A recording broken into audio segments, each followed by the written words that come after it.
우리 대림절 기간에 더욱더 깊이 묵상하고 있는 줄 믿습니다. 오늘 우리에게 주시는 말씀을 통해 다시 한번 깨달음을 갖기 원하며 우리 마태복음 24장 36절부터 44절, 사실은 마태복음 24장 25장을 다 같이 나누고 싶지만 우리 이 대표격으로 이 절만 같이 먼저 성경의 말씀으로 같이 교독한 후에 말씀을 같이 나누겠습니다. 36절부터 44절입니다. 한 절씩 같이 먼저 교독하겠습니다. 그러나 그날과 그때는 아무도 모르나니 하늘의 천사들도 아들도 모르고 오직 아버지만 아시느니라. 노아의 때와 같이 인자의 임함도 그러하리라. 홍수 전에 노아가 방주에 들어가던 날까지 사람들이 먹고 마시고 장가들고 시집가고 있으면서 홍수가 나서 그들을 다 멸하기까지 깨닫지 못하였으니 인자의 임함도 이와 같으리라. 그때 두 사람이 밭에 있음에 한 사람은 데려가고 한 사람은 버려둠을 당할 것이요, 두 여자가 맷돌 데려가고 있으니 한 사람은 데려가고 한 사람은 버려둠을 당할 것이라. 그러므로 깨어 있으라. 어느 날에 너희 주가 임하는지 너희가 알지 못함이니라. 너희도 한반이 하나님 집주인이 우리의 어느 시간에 올 줄 알았다면 깨어 있어 그 집을 들지 못하게 하였으리라. 같이 읽겠습니다. 이러므로 너희도 준비하고 있으라. 생각하지 않을 때에 인자가 오리라. 아멘. 여러분들은 대림절을 어떻게 지내고 있는가요?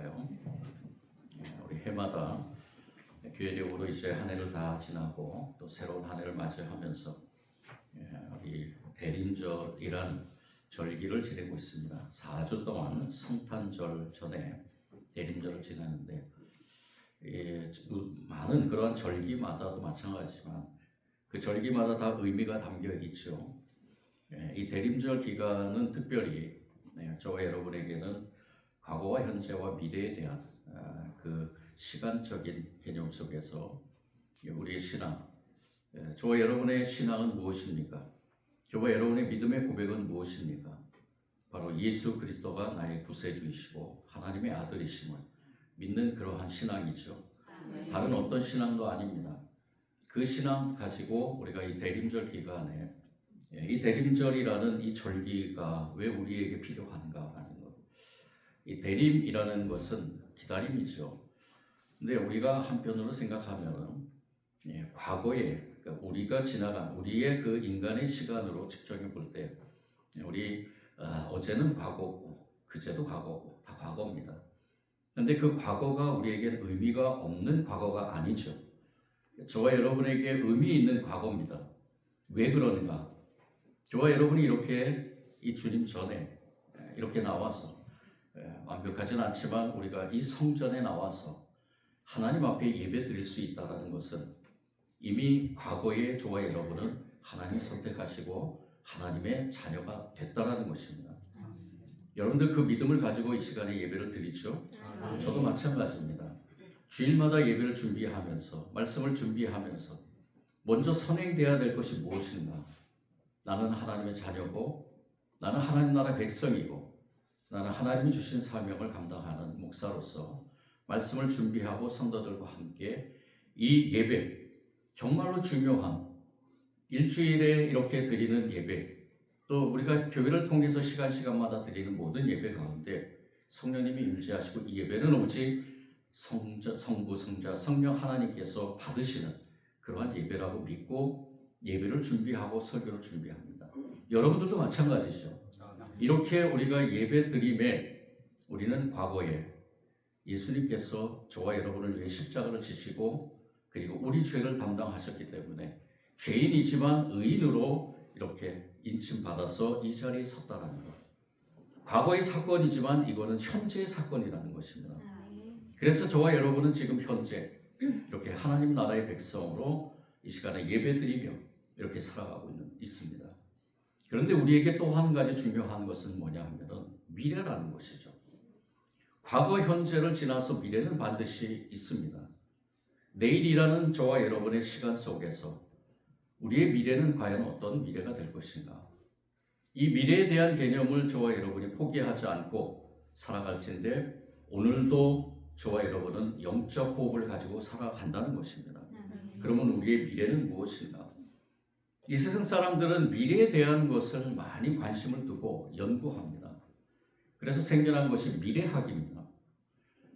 미래학이라는 이것이 미래와 인간 사이에서 존재하는 그러한 그러한 양식들을 연구하는 그 학문인데요. 지금 요 사이에 와서는 더욱더 미래에 대한 연구를 하는 사람들이 많이 늘었습니다. 젊은 미래학자들이 많이 생겼다는 것입니다. 이 미래는 현재의 그 경향을 다양하게 연구를 하면서 그리고 미래에 대한 것을 예측하는데 그 예측이 좀 우리 인간에게 맞았으면 좋겠다라는 어쩌면 소망이 담겨 있는 것이 아닌가라는 생각이 듭니다. 그런데 과연 그럴까요? 앞으로 다가올 미래가 우리가 생각하고 우리가 뜻하고 우리가 계획하는 그런 소망과 일치하는 것일까? 많은 미래학자들은 그것에 대해서 의문점을 가지면서 연구를 합니다. 대표적인 미래학자로서 엘빈 토플러라는 분이 있었습니다. 과거의 사람이죠. 2016년에 죽음을 맞이했는데 세상을 떠났는데 여러분도 아시지만 많이 들어봤을 것입니다. 제3의 물결이라는 유명한 책을 썼습니다. 이 제3의 물결이라는 이 책을 쓴 가운데서 농경시대와 산업시대, 그러니까 1세대, 2세대, 제1의 물결, 제2의 물결, 농경시대와 산업시대를 거쳐서 이제 앞으로 제3의 시대, 제3의 물결이 일어나는데 그것이 무엇이냐? 바로 그것은 과학기술의 변화에 의해서 여러 가지 물결이 일어난다는 것입니다. 그 가운데서 지식 정보라는 것을 아주 중요하게 여겼습니다. 정보의 시대라는 거죠. 앞으로는 정보의 시대가 좌우할 것이다라고 미래를 예측했습니다. 그러면서 이분이 죽기 직전에 쓴 책이 또 하나가 있는데 권력이동이라는 책을 썼습니다. 이 권력이동이라는 이 책에서는 뭐라고 주장을 했냐 하면은 인류 사회에서 저품질 권력인 그 폭력에서의 그러니까 이전에는 부가 폭력적이고 그리고 어떻게 보면은 저품질적인 권력의 그러한 모습이었는데 앞으로 이제는 지식이라는 정보 계층이 소유한 고품질 권력의 수단으로서 이동하는 변화를 예고한다라고 이렇게 주장합니다. 여기에서도 얘기하는 게 뭐냐 하면은 바로 정보라는 것입니다. 정보가 굉장히 중요하고 또 정보가 앞으로 미래를 이끌어갈 것이다 라고 이렇게 주장한 것이죠. 또 이와 함께 지금 현존의 미래학자 중에서 유명한 분이 레이 커즈와일이라는 분입니다. 레이 커즈와일이라는 이분은 인공지능이라는 것을 주장합니다. 앞으로 인공지능이 모든 것을 지배할 것이다. 그래서 인공지능이 더 심지어는 인간의 뇌와 하나가 될 것이라고 예측합니다. 저는 참으로 이 얘기를 들으면서 지금 우리 많은 그 분야에서 AI라는 것을 생각하면서 이 AI에 대한 것을 많이 연구를 하죠. 발전을 시킵니다. 그러면서 많은 사람들이 이 AI를 통해서 많은 것들을 정보를 수집하고 또 자기가 일하는 그 분야에서 이 AI를 통해서 많은 것들을 표출하려고 합니다. 이분이 쓴 특이점이 온다라는 책에서는 아주 심각한 얘기도 합니다. 인간은 점점 기계처럼 될 것이고 기계는 점점 인간처럼 될 것이다 라고 이렇게 주장합니다. 어쩌면 맞는 얘기 같습니다. AI와 인간이 2029년에는 동등한 지능 수준을 갖게 될 것이라고 예측하면서 이 책에서 얘기를 합니다. 참 무서운 말이죠. 어떻게 보면 단편적으로는 우리가 편해지고 우리가 많은 정보를 얻게 되고 정보의 시대로서 손쉽게 그것도 아주 손쉽게 정보를 많이 얻게 되지만은 한편으로는 이 AI와 인간의 그러한 관계 속에서 우리 인간이 가지고 있는 실존적 의식, 실존적 존재에 대한 것을 과연 우리는 어떻게 생각하고 살아가야 될 것인가라는 것이 우리의 숙제로 남아있는 것입니다. 여러분들은 어떻게 생각하는지요? 나하고는 아무 상관없다라고 생각할 수 있습니다. 그렇지만 이것이 우리에게 닥쳐올 미래라는 것입니다. 미래학자들이 예고한 거예요. 또 지금 이 시대에 많은 젊은 미래학자들이 그 중에서도 그리스도인들도 많이 있습니다. 그런데도 미래에 대한 것을 예측하면서 미래에 대한 것을 말할 때마다 얘기하는 것이 바로 AI입니다. 이것에 과연 우리가 어떻게 대처해야 될 것인가라는 것을 많이 얘기를 합니다. 그런데 성경에서 말하는 미래는 무엇일까? 오늘 저와 여러분은 미래학자들이 얘기하는 이 시대에 다방면으로 연구하면서 얘기하는 이 미래학자들은 인간 중심으로 모든 미래를 예측을 합니다. 그런데 성경에서 말하는 이 미래는 어떤 미래인가? 누구를 중심으로 이루어지는 미래인가? 저와 여러분은 누굽니까? 저와 여러분은 누굽니까? 예수님을 믿는 하나님의 나라의 백성이죠. 그렇다 그러면 우리가 먼저 취해야 될 미래에 대한 우리의 개념은 어디에서 취해야 될 것인가? 이 세상에서 얘기하는 미래학자들 얘기요? 맞을 수 있겠죠. 그렇지만 그것이 과연 다 맞을 것인가?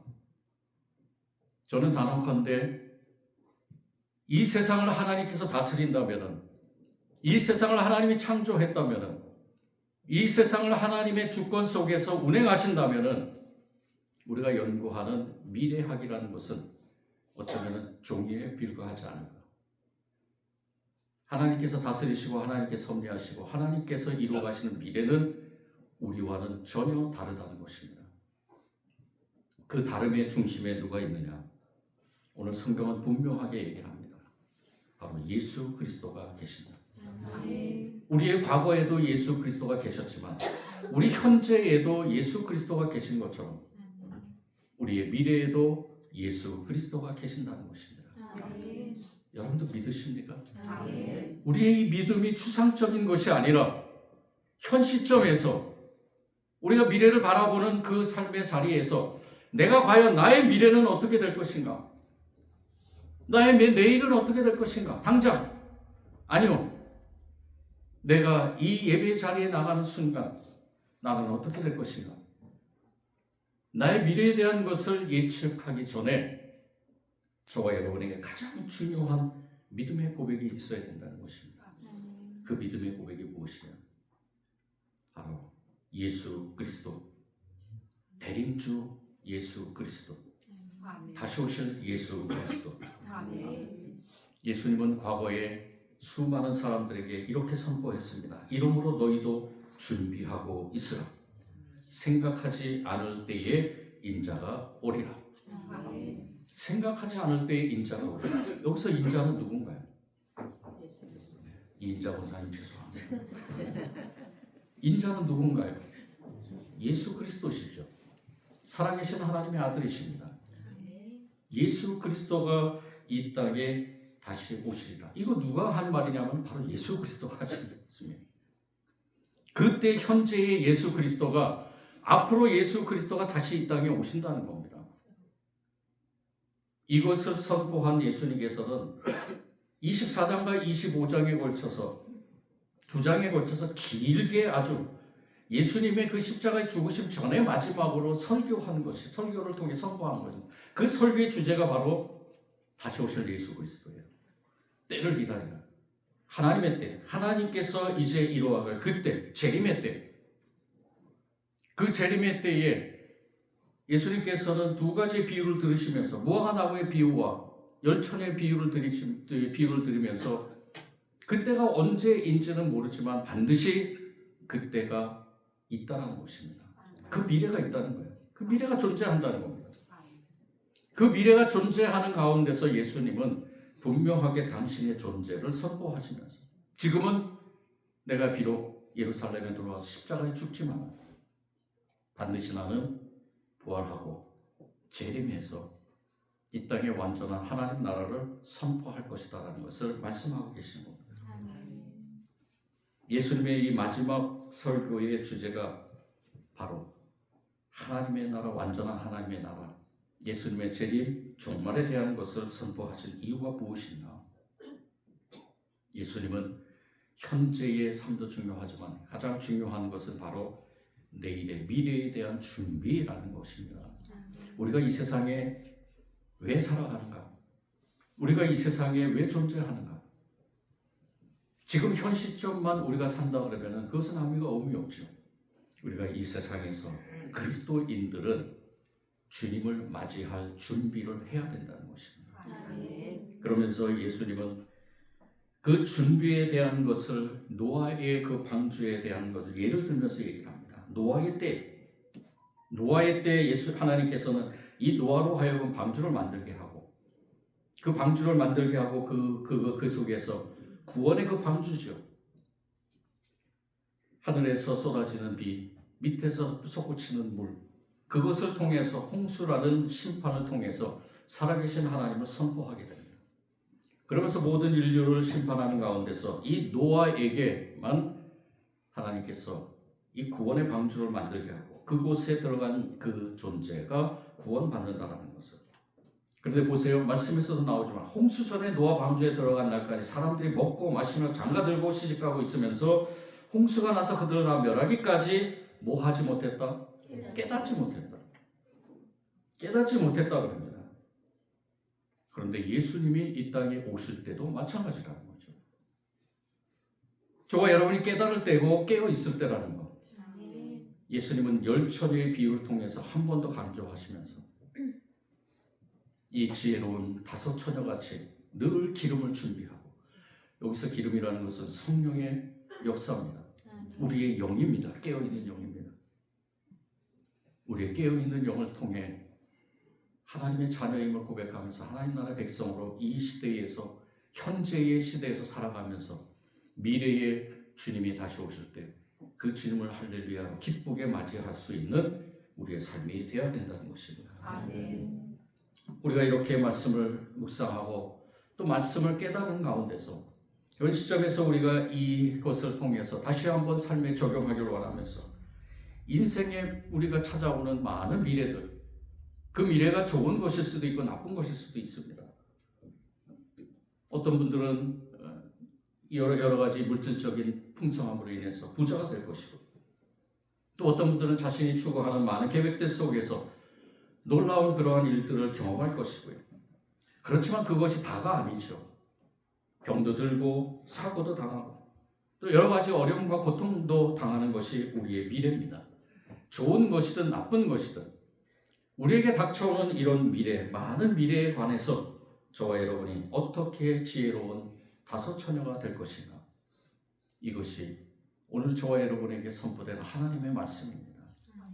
이 음성을 들으면서 저와 여러분이 오늘 말씀 속에서 예수님이 이 땅에 오셨을 때 한 사람은 밭에 있고 한 사람은 데려가고 한 사람은 버려둠을 당할 것이고, 두 여자가 맷돌질하고 있으면 한 사람은 데려가고 한 사람은 버려둠을 당할 것이고, 이러한 현상 속에서 저와 여러분은 예수 그리스도와 함께 하나님 앞으로 들려 올라가는 놀라운 역사를 체험하게 될 줄 믿습니다. 아멘.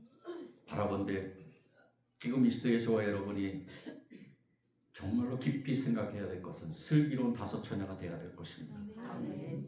오늘 이 시대에 저와 여러분이 해야 될 그 일이 무엇이냐, 여러 가지 징조 앞에서 오늘 말씀 우리가 읽지는 않았지만 마태복음 24장 30절에도 나오죠. 그때 인자의 징조가 하늘에서 보이겠고 그때 땅의 모든 족속들이 통곡하며 그들이 인자가 구름을 타고 능력과 큰 영광으로 오는 것을 보리라.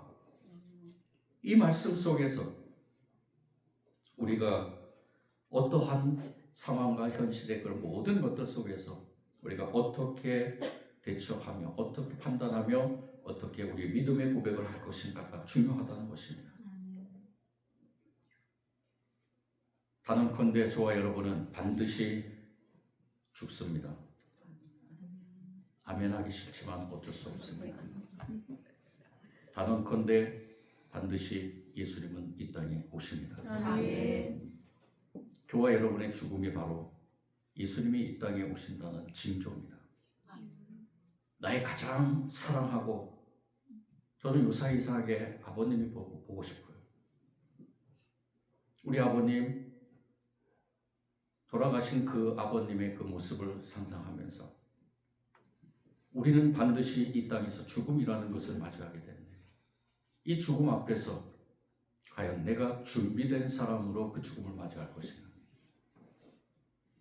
만약에 내일이든 모레든 예수 그리스도가 이 땅에 다시 재림하신다면 그 재림주 앞에서 저와 여러분은 정말 부족하지만 하나님 나라의 백성이었음을 고백하면서 그 주님을 맞이할 수 있는 우리의 신앙의 고백이 주님께서 주신 은혜로 주님을 맞이할 때 또 우리의 인생의 여정이 다할 때 그 너머에서 우리를 위해서 손 벌리고 우리를 위해서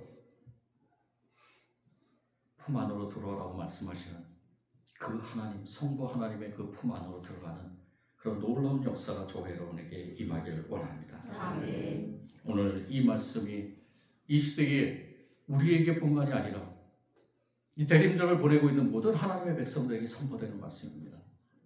예수님이 이 설교, 마지막 이 설교의 재림의 때에 대한 설교는 누구에게 적용이 될 것인가? 분명한 것은 저와 여러분에게 먼저 적용이 되어야 될 줄 믿습니다. 아멘. 아니, 나에게 먼저 적용이 되어야 됩니다.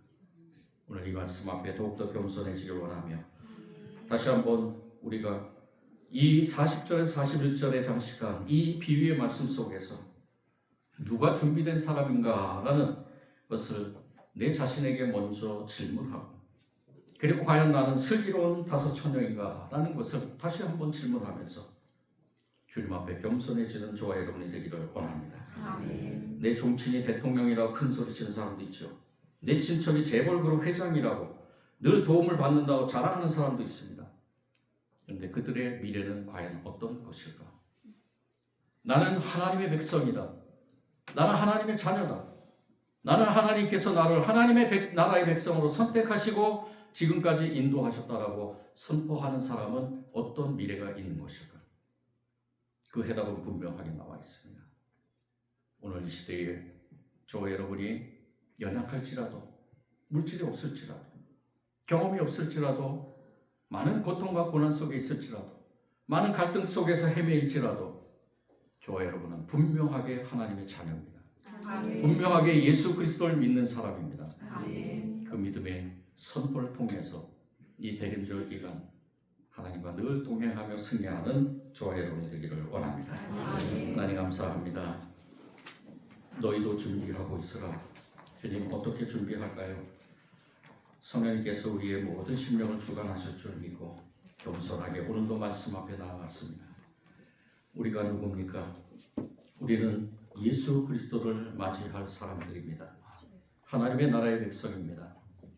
지금 현 시점에서 우리의 이 세상에서 살아가는 동안 이 믿음을 더욱더 굳건하게 하여 주시고 앞으로 다가올 미래 불투명한 인간의 시간으로서는 불투명하지만 우리의 믿음의 고백으로는 분명하게 더 밝게 더 깊게 빛나는 것은 주님께서 반드시 이 땅에 오심이라는 것입니다. 그리고 더 나아가서는 우리의 죽음 가운데서 육체의 죽음 가운데서 하나님 나라가 우리에게 임한다는 이 믿음입니다. 주님 이 믿음을 잃지 않게 하여 주시고 더욱더 이 믿음이 굳건해지게 하시고 더욱더 이 믿음을 가지고 이 세상에서 어떤 어려움이 만나더라도 반드시 그것을 승리해 나가며 하나님 나라의 백성으로 살아가게 하여 주옵소서. 인도하실 줄 믿고 예수님 이름으로 기도드립니다. 아멘.